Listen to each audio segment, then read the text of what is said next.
Ever been in a meeting where you could practically hear crickets chirping during the opening? I know I have, and it's not pretty. Oh, tell me about it. But what if there's a science to captivating an audience from the first good morning? I like where this is going. That's exactly what we're diving into today, Mastering the Art of the Meeting Opening, based on a professional podcast episode. You know, it's fascinating how often we overlook these seemingly simple moments, these little details. Right. You wouldn't believe the amount of research dedicated to the first 30 seconds of a meeting. It's like that make or break opening scene in a movie. Yeah, you know? I see what you mean. It sets the stage for everything to come. So are we saying that those power players, the Zuckerbergs and Musks of the world, actually prep for their meetings like a big presentation? Not just prepping, they actually practice those seemingly off-the-cuff opening lines. Really? And there's a good reason for that. Those first few words set the tone, the energy, and the expectations for the entire meeting. Imagine stumbling through an introduction. Yeah, I can see that. You instantly lose credibility and engagement. So you've sold me on the why. How do we craft those killer opening lines that, grab everyone's attention? I'm picturing a boardroom full of executives suddenly hanging on my every word. Okay, so it's not about magic words, but understanding the psychology behind first impressions. Makes sense. A weak opening, something like, all right, let's get started, can make you sound unprepared, uninspired. Yeah, no one wants to hear that. Right. But something like, I'm excited to kick off this discussion that will directly impact our Q4 goals. Now that has energy, it has purpose. It instantly makes people sit up and take notice. Yeah, it's the difference between blending into the background and commanding the room, right? Mm-hmm. Even if that room is virtual these days. Exactly. And this is where it gets interesting. The podcast digs into this concept of vocal delivery. It's how even the same words can have a totally different impact depending on how you say them. I think we've all experienced this, that monotone presenter who just sucks the energy out of the room. Yeah. I'm wondering if there are specific techniques to avoid that, especially for those of us who might get a little nervous before a big meeting. Well, the podcast actually tells this amazing story about Sarah. She's a tech CEO who transformed her team's engagement simply by working on her voice. Just imagine going from sounding like a boring weather report to captivating your audience just by changing your pitch and pace. Sign me up for that vocal training. Are we talking about dramatic voiceovers or something more subtle? It's more about optimizing your natural voice for impact. Think about it. When you want to project authority, you naturally use a slightly lower pitch, a slower pace. Okay. It's what the podcast calls the leadership register, like when a judge delivers a verdict. You don't want to sound like you're reading a grocery list. So I should channel my inner Morgan Freeman next time I lead a meeting. I'm not sure I can pull that off. Well, it's not about imitation, but finding that confident tone that resonates with you. Mm-hmm. Even subtly lowering your pitch at the start of a sentence, like, good morning, everyone, can make a huge difference. And you know what's really fascinating? Well, yeah. Smiling, even in virtual meetings where no one can see you, can actually change the resonance of your voice. Wow. Making you sound more approachable and engaging. Wait, seriously? A smile can be heard. Yeah. That's pretty cool. And honestly, we could all use a little more warmth in our virtual interactions these days. But what about those moments when we do stumble over our words, especially when the pressure's on? Well, we've all been there. Right.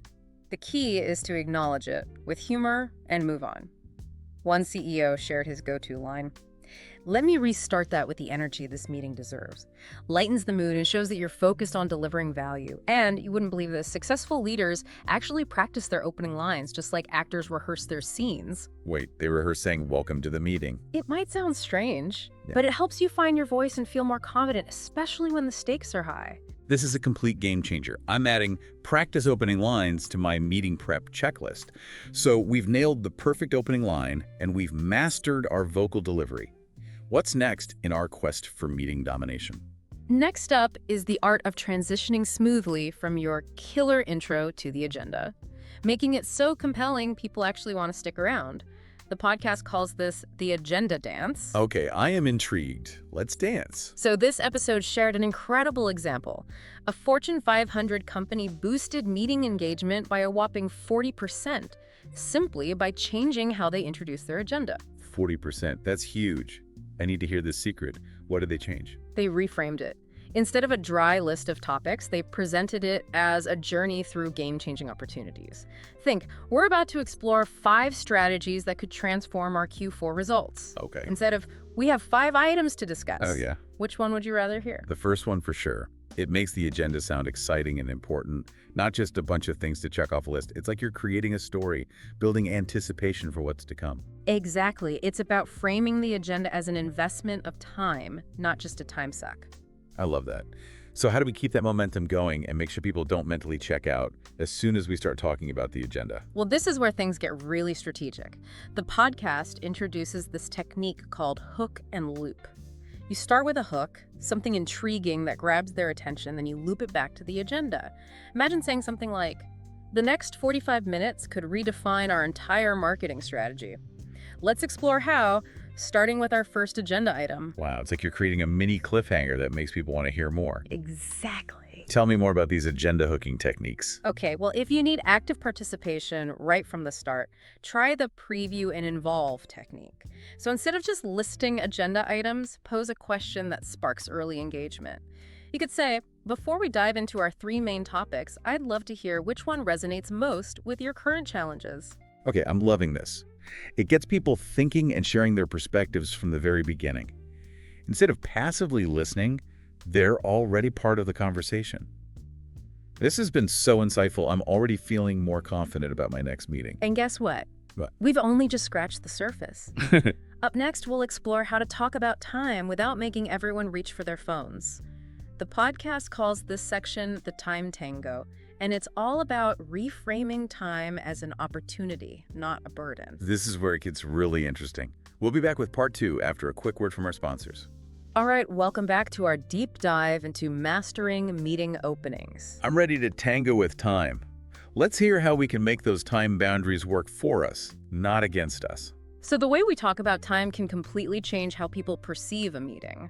The podcast tells this story about a sales director who transformed her team's dreaded Monday morning meetings Oh yeah, those are always the worst. into the most anticipated hour of the week. Wait, seriously?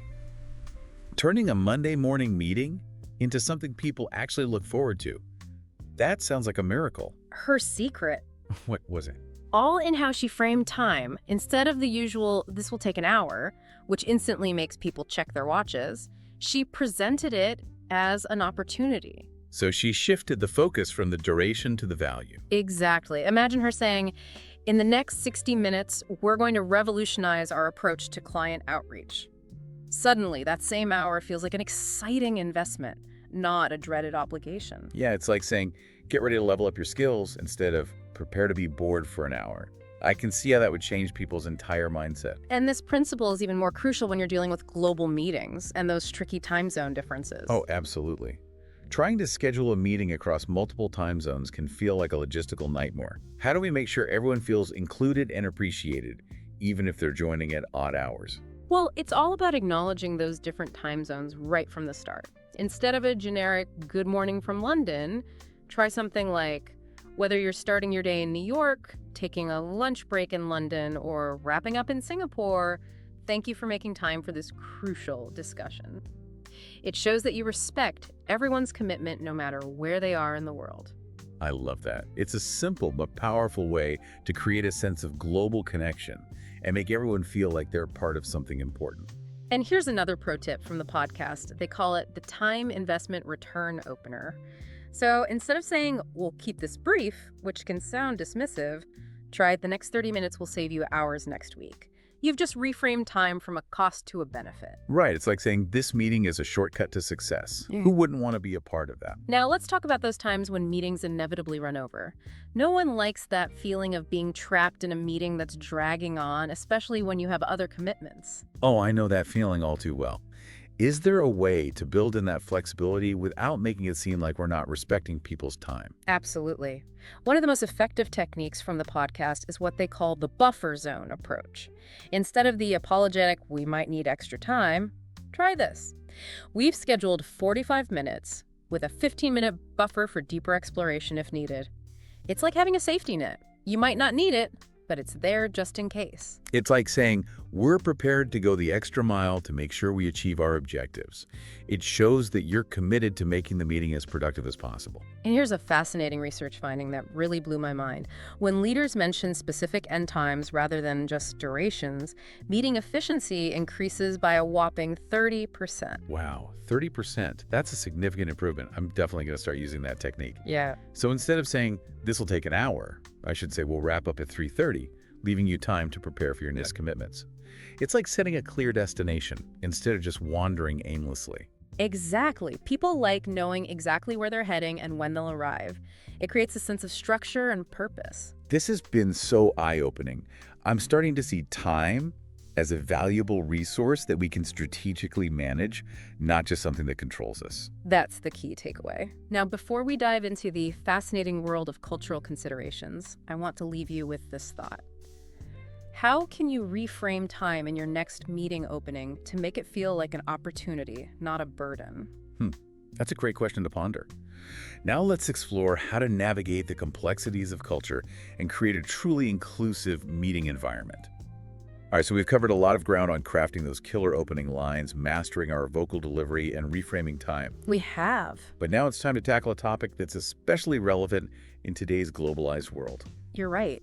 In this final section, we're exploring the art of navigating cultural differences in meeting openings, what the podcast calls the cultural compass. It's about understanding that what might be considered polite and professional in one culture could be seen as rude or inappropriate in another. It's like speaking different languages, even if we're all using English. I'm picturing myself accidentally offending a potential client from Japan because I didn't understand their cultural norms.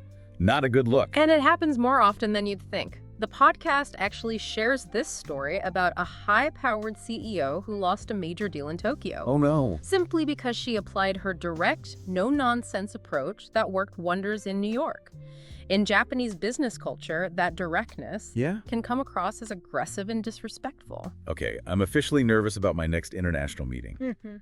What are some key things to keep in mind to avoid those cultural faux pas? Well, it starts with awareness. Okay. Recognizing that different cultures have different expectations for communication styles, Right. levels of formality, and even the role of small talk. For example, in some cultures, diving straight into business is seen as efficient and respectful of everyone's time, but in others, it's essential to build rapport and establish personal connections before getting down to the agenda. It's about reading the room. Right. Sensing the vibe and adjusting your approach accordingly. But what if you're meeting with people from multiple cultures? How do you find that common ground? Well, the podcast recommends a technique they call the cultural bridge opening. It's a way to acknowledge the importance of connection without getting too specific about any particular cultural norm. Something like, before we dive into today's agenda, I'd love to take a moment to connect with everyone here. It's a subtle way to show respect for everyone's background without making assumptions, right? Exactly. It creates an inclusive atmosphere right from the start. And here's another powerful move that transcends cultural boundaries. It's the acknowledgement opener. Instead of launching straight into the agenda, try something like, I'm honored to have such a diverse group of perspectives in this meeting. Yeah, it's a way of saying, I value each of you without singling anyone out. And it sets the stage for a collaborative and respectful discussion. Now, this might sound counterintuitive, but the podcast also emphasizes the power of silence in certain cultural contexts. Yes, in some cultures, a moment of quiet after greetings is a sign of respect and allows for reflection. Rushing into speech can be perceived as disrespectful. It's a good reminder that sometimes less is more. We don't always have to fill every moment with words. This entire discussion on cultural considerations has been so valuable. It's making me realize that effective communication goes beyond just the words we say. Absolutely. It's about understanding the unspoken rules and expectations that shape our interactions. And the good news is, you don't need to be a cultural expert to navigate these differences successfully. That's a relief. I was starting to worry I'd need to enroll in an anthropology course before my next global meeting. It's more about cultivating cultural awareness and a willingness to adapt. Being observant, asking questions when in doubt, and showing genuine respect for different ways of doing things. This whole deep dive has been incredible. We've uncovered so many strategies and techniques for transforming those crucial opening moments of our meetings. From crafting compelling opening lines and mastering our vocal delivery to reframing time and navigating cultural differences, I'm feeling equipped to step into my next meeting with confidence and purpose. Me too. It's amazing how much power we have to shape the tone and direction of our meetings from the very first word. Absolutely. And as we wrap up this episode, I want to leave you with this final thought. What's one small change you can make to your next meeting opening that could make a big difference in the outcome? Until next time, happy meeting.